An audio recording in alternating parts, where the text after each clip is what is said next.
I guess I have a little bit of righteousness to me. Like, let's go, right? What do you mean, no?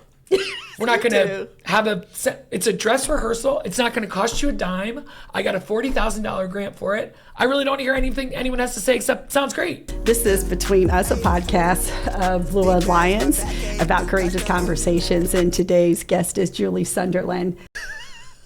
This is about me.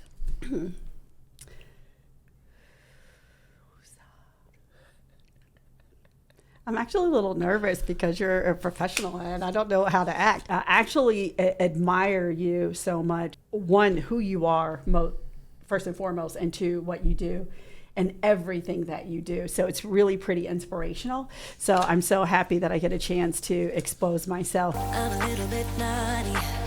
I'm a little bit too consumed. With courageous conversations, we've certainly had quite a few, but one in particular, as it informs the work that both you and I do in inclusion and diversity and equity, was a really eye-opener for me. And it's just a reminder that I have so much work to do. The other thing is that Julie is a podcaster, and so we are going to get a chance to meet her again in the future with her podcast partner, and I get a chance to get some tips, tricks, and all that. Let's get to know you a little bit more. Let's do it. Are you usually like this quiet when you're on your podcast? Because when I listen to your podcast, it is not. It is full on chaos. Right. This is an adult podcast with adults coming to listen. You're in charge. I'm following the rules. In justice and equity and pretty much everything you do. And the arts is just a vehicle for the way you believe and live. And that is something that's pretty impressive to me. You went from serving to serving. So can you tell, just walk us through like your life to where you are now, chapters 1 through 20? I was working in the hospitality industry, which I really liked a lot.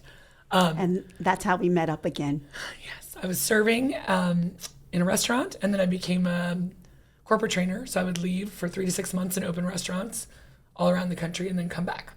And after I'd been in there for like 10 years, found this dance class and was obsessed. Right, we both teach it; it's part of our world. But at that time, I would go away for 3 months and you'd have to start over. And it's like the most fun, the most community, the most connection, authentic, intentional, best thing you've ever done. So I was like, I can't be going away for 3 to 6 months. Like, I just can't. I can't miss this dance class. And so I wanted out of the service industry and I wasn't sure what I wanted to do. So I literally was, I'm a Jew, right? So I'm Jewish and Buddhist, practicing both a little bit. And so I decided to do some loving kindness meditation for everything in the restaurant. So as I polish silverware, may everyone who uses this fork be blessed with happiness, joy, and laughter. May anyone who sits at this table be blessed with happiness, joy, and laughter. So I'm trying to really raise my energy in my space so that I can find my next. Then the idea comes to me that I should volunteer anywhere, figure out what I like to do, and then maybe I can figure out what I want to do next. I was a Pilates teacher. I had taught not dance, but like aerobicsy kind of stuff. And so inspired by the dance class, I decided to go volunteer and really become a good dance teacher to anybody who would take me for free. So that meant incarcerated teens, women in rehabilitation facilities, children in mental facilities. There's something called Court Clinic where you can go to that every day instead of going to jail.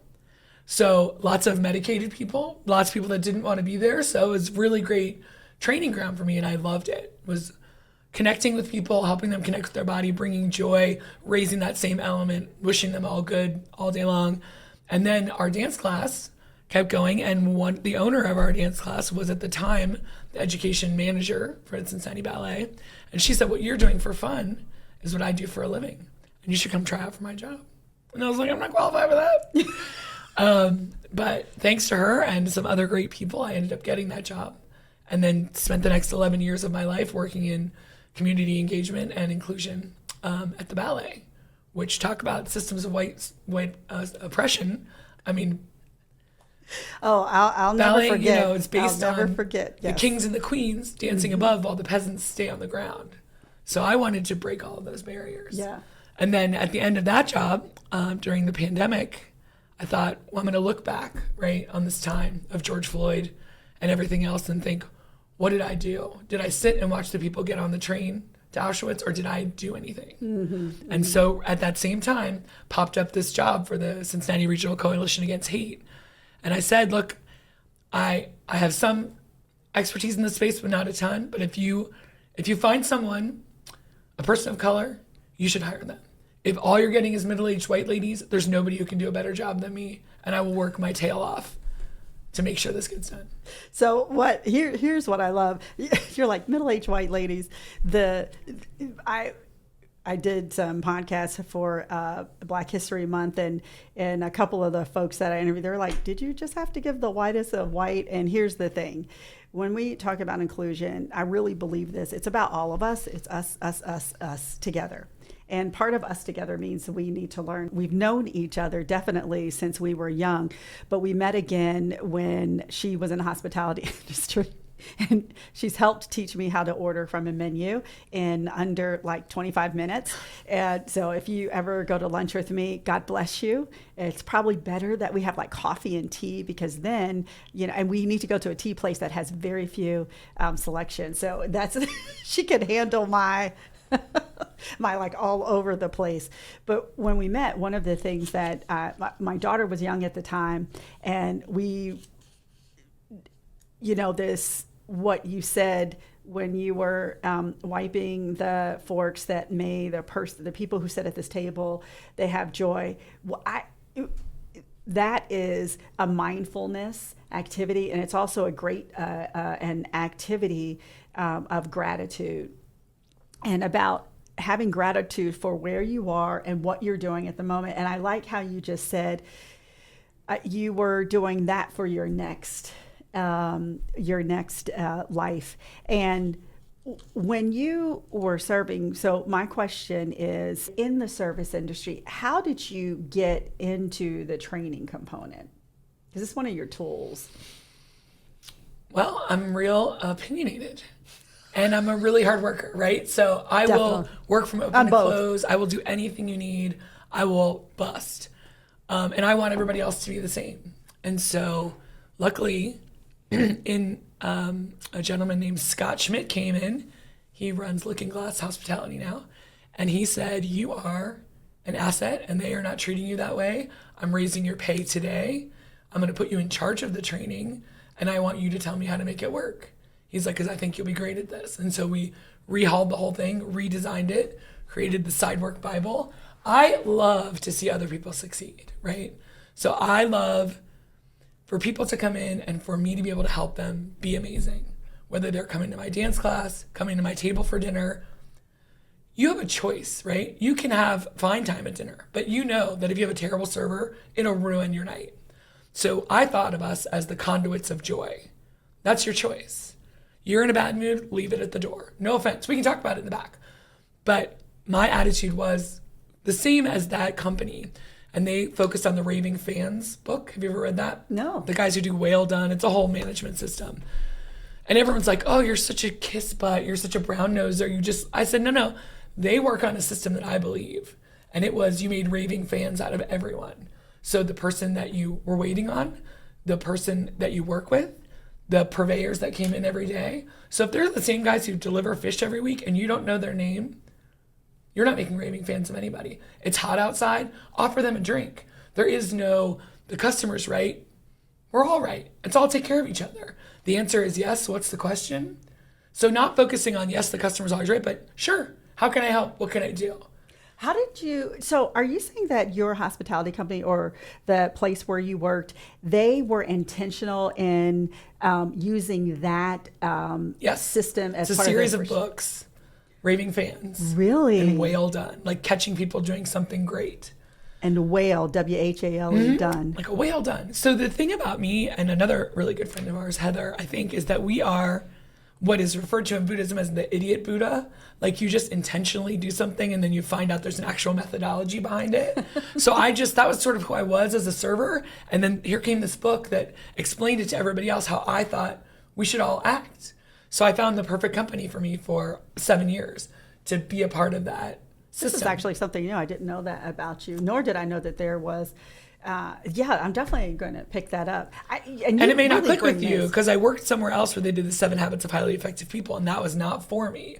So finding the right company that matches your mission is awesome. I mean, it's very I was very successful there. I was happy there. Yeah, well, you were successful. For a really your long time. customers, and I'm talking about when you were a server, your customers would come in, they would give you presents and all of that. Like my daughter and I were beneficiary of one of the presents. We went to go see Step Up Dance. Who knew that our futures were going to be in dance together? If you have the opportunity to give Alina a gift card, just do it, because 20 years later, she's still talking about how we went to see Step Up and then we went to Five Guys, or what was the Jack in a Box, whatever it was that was next door.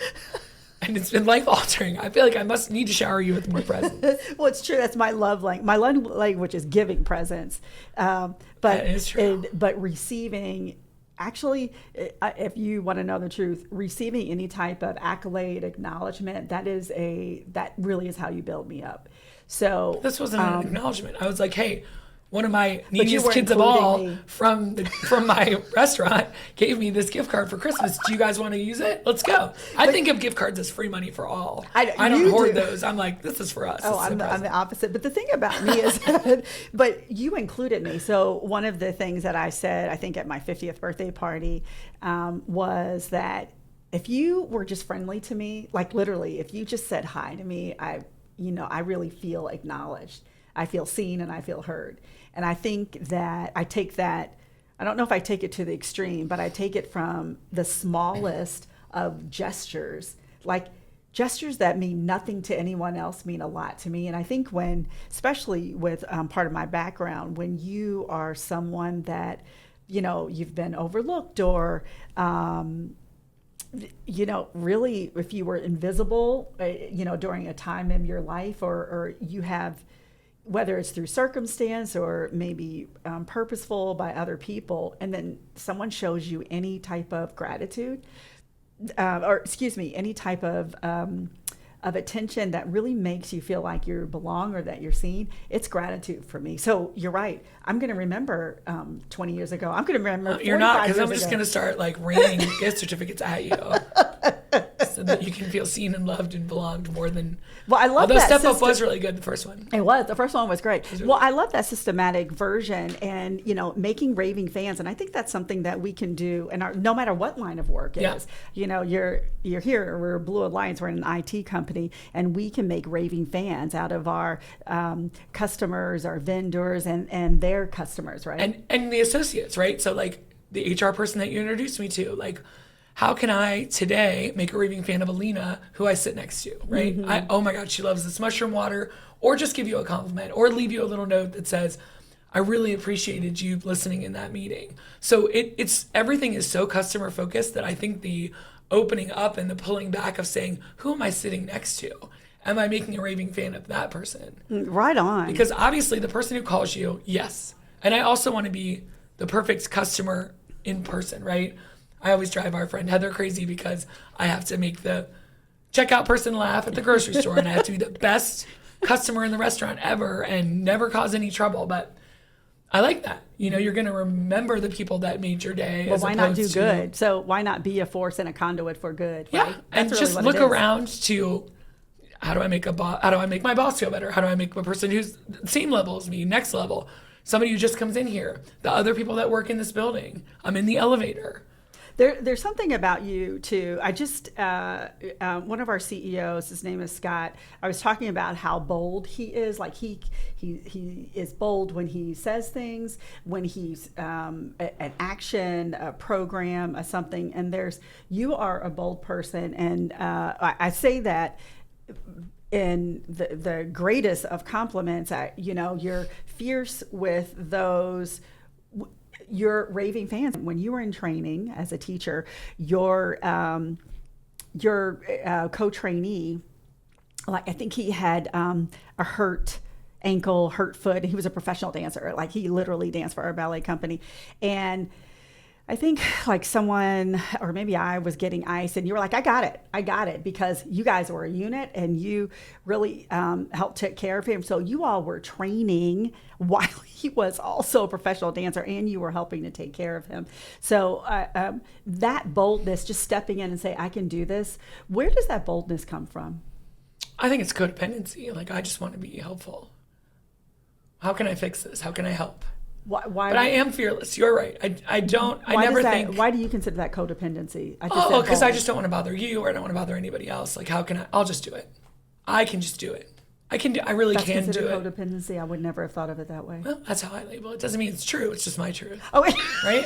Well, your truth. Hey. There is, a situation right now where lots of things need to be covered, and other people are like, I could never do that. I'm like, I can do it. I just can. I will make myself.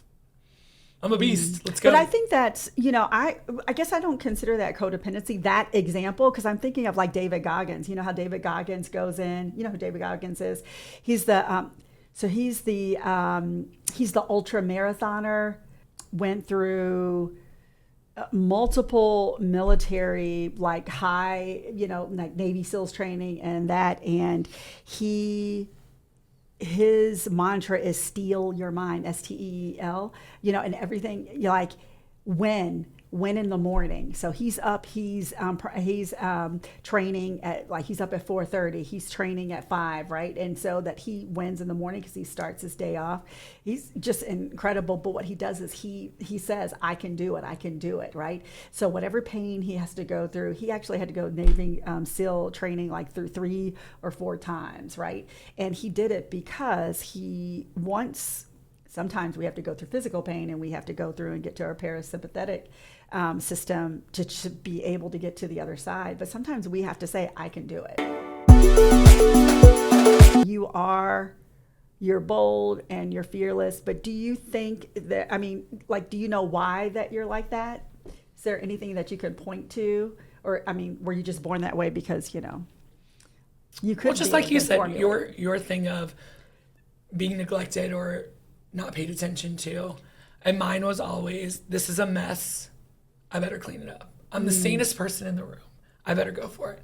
And I only found out in the last 5 years that we all think we're the sanest people in our family and the sanest people in the room. I've never thought that about me, but okay. Really? You don't think you're saner than your daughter? So, okay. We all think that we're the sanest person in our families and in lots of situations. I am a doer.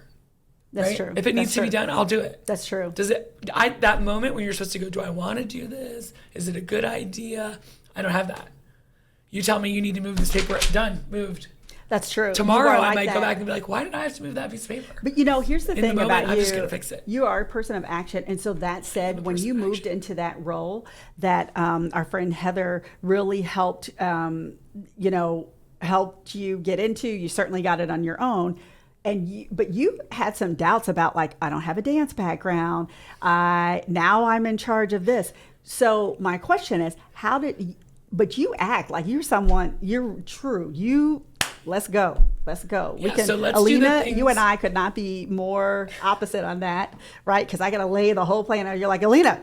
You're very thoughtful and I am action, right? That's true. So I just did the things that I was good at. I asked for a ton of help and I had a ton of support. So you don't have problems asking for help? No, not at all. I love asking experts. I am no good at this. I think you are good at this. Now, you already like me because I just said you were great, right? And I mean it. I don't lie. If I don't think you're an expert, I'm not going to ask you. So you look around the room and I think, well, Alina is really good at this. Hey, Alina, I'm supposed to do this. I have no idea. Can you help me? Sure. Find the experts, always. And if I'm the expert, get out of my way. And I'll help you if you need it. But no, I have no problem asking. I don't think it makes you look weak. I think it makes you look strong. I think it is a self-awareness. I think it is a gift to the other person that they can give back to you. I know that when someone asks me for something that I really know how to help them with, I'm so excited that I know it and I can share it. Yeah, so it's a gift. It's a gift you give to them and to yourself. Okay, right on. There's going to be a lot of right-ons here. And in that role, tell me there were some initiatives that you built upon and then initiatives that you actually started, right? Yes. So can you Can you pick one or two things that you are, I don't think you'll like the verbiage of that you're proud of, Sure. but what would you say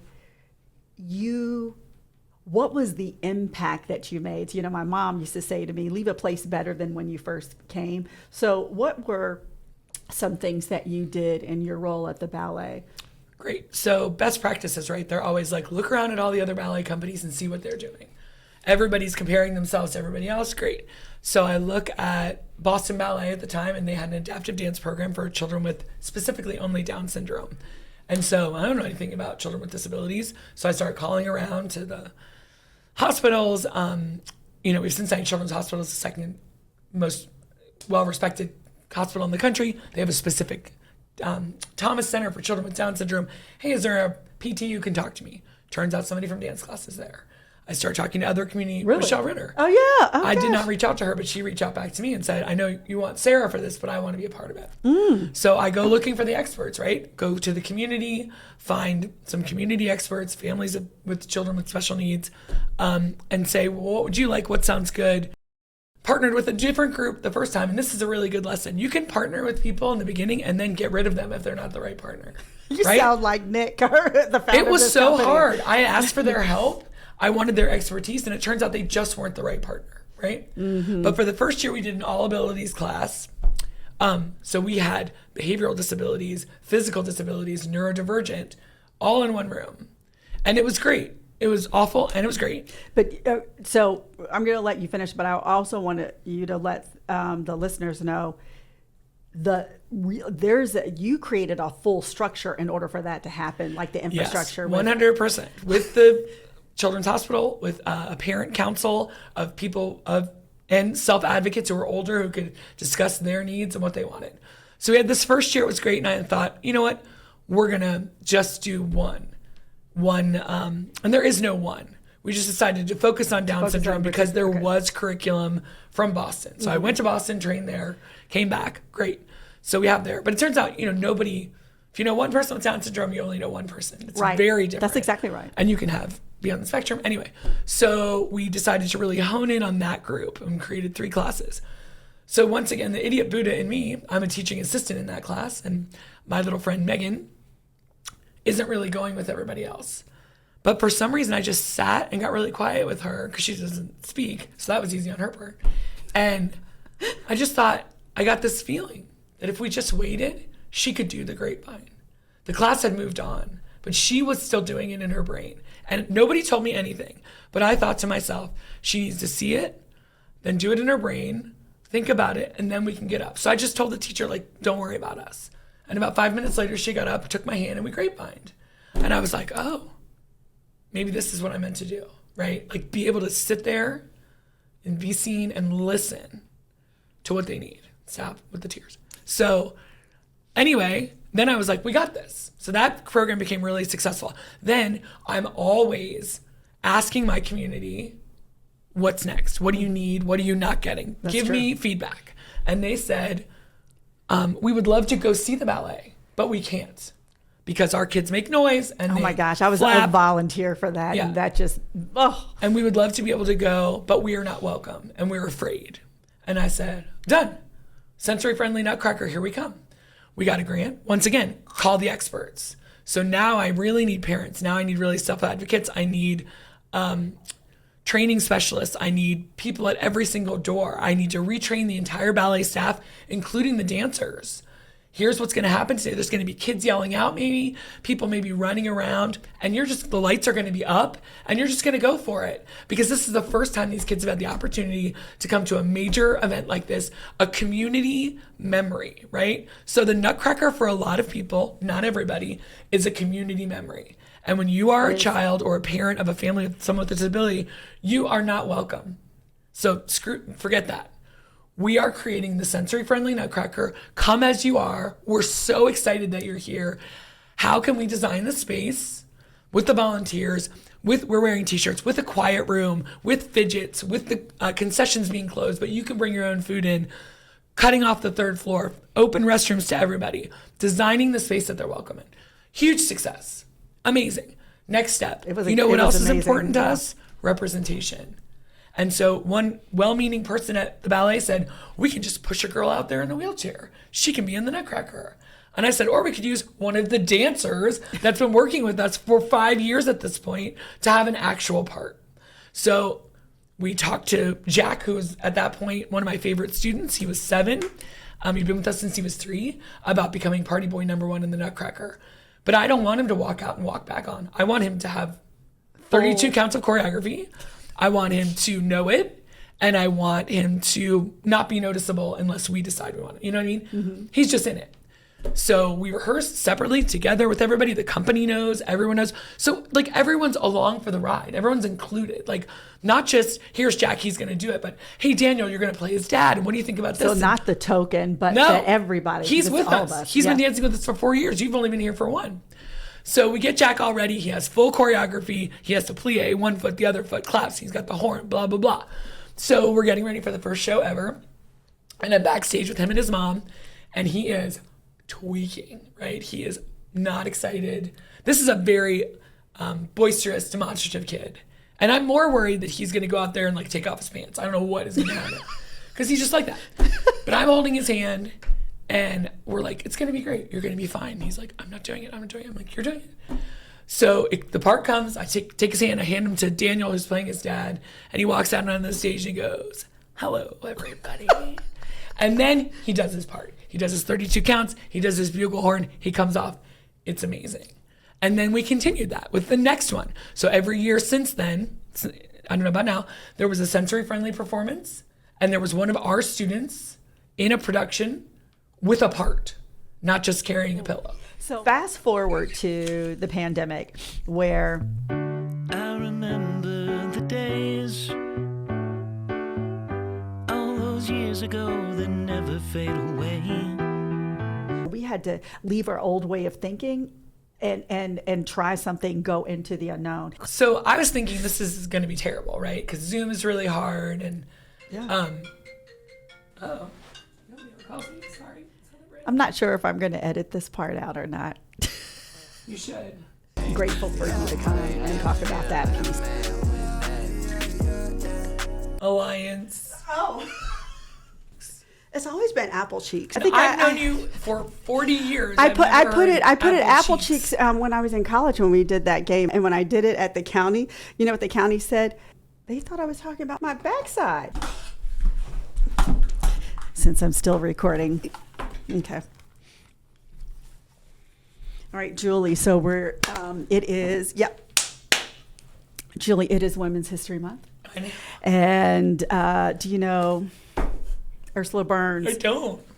So Ursula Burns was the first Black female CEO of a Fortune 500 company. 2009, she was appointed after 29 years. She was the first Black CEO of Fortune 500 company Fortune in 500 2009. Yeah, 2009. So here's the thing. She's an engineer. She's from, I want to say she's from Brooklyn, but she's from the Lower East Side. Let me tell you, this woman is so real. And this is her memoir. It just came out. It's called Where You Are Is Not Who You Are. So here you go, everyone. Right? And I'm reading this for Women's History Month because just in the first chapter alone, she talks about when you are a CEO of a Fortune 500 company, you have access to people, places like the White House. And so there were Fortune 500 companies that Barack Obama created a technology board, a council, and she was over Xerox, right? One of the things that she said was, what distinguished me from the CEOs, which they were smart and they, we had relationships and friendships, but other than the obvious of me being 1 female, 2 Black, was all of them played golf. I come from the projects and golf was not part of our being. My husband wasn't part of his background and I don't like golf. And a lot of business and conversations are done on the golf course. She said, so that was one of the things that made me the one and only. It is so raw and real. And when I see interviews with her, she has this thick New York accent. She really talks like there's no filter. She supported Hillary over Barack, and her friends, like, people were just all over her, like, why aren't you supporting Barack? And she was like, well, you know, I'm a woman too. I want to gift this to you if you haven't read it. And I'm reading, and I have several copies. And then the other thing is what we talked about. I subscribed to Learning for Justice, which used to be, that. Yep. And this was last year or a couple of years ago that Keith Jones is confronting ableism on the way to justice. And he said the disability rights movement foundational principle is nothing about us without us. You know it. And he says to build a society that advances the human rights of all people requires a social justice movement to be intentional and including intersecting identities and diverse equity struggles. Intersectionality is really an awesome, intense subject. Yes, and that's exactly and so right. I'm giving this to you because it's a great article. Thanks. And then the last book is something that was pretty profound for me. I think when I went back to Hawaii, when my birth family found me during the lockdown, and one of the books I was reading was by Elaine Welterwoff, Enough. And she gave was it to all of us for Christmas. I sure did. I because I wanted people to understand how I, as a mixed race female who is seen differently within many different circles. And so we talk about this intersectionality. The more that you intersect, the more it is profound for those with this experience that you don't always fit in one or another very neatly. And really the way that she captured her life experience, this young woman in her 30s captured her experience as a mixed race woman, the youngest editor of a Condé Nast publication. Teen Vogue. Yep, Teen Vogue. She described experiences with, her father's her white race as well as her black race, and just in different, being the youngest, in ways that only I could truly understand and articulate. So she was able to put down on paper what a lot of how I felt through some of the same or very similar experiences. So, yep. So I wanted to share that with you. Thank you. I know, lots of presents. All right, thanks. Best. I'm gonna put my glasses on. It's supposed to go on before the microphone. This happens all the time. I just want you to know this is not like a novelty with you. It just.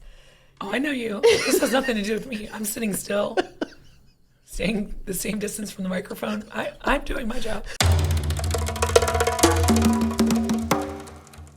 This is Between Us, a podcast of Blue Alliance IT employees building relationships through tough conversations in work and life. I'm your host, Alina O'Donnell. I'm over culture and inclusion at Blue Alliance IT. This podcast is about sharing my stories of courageous conversations and to be a launching pad for you to have yours.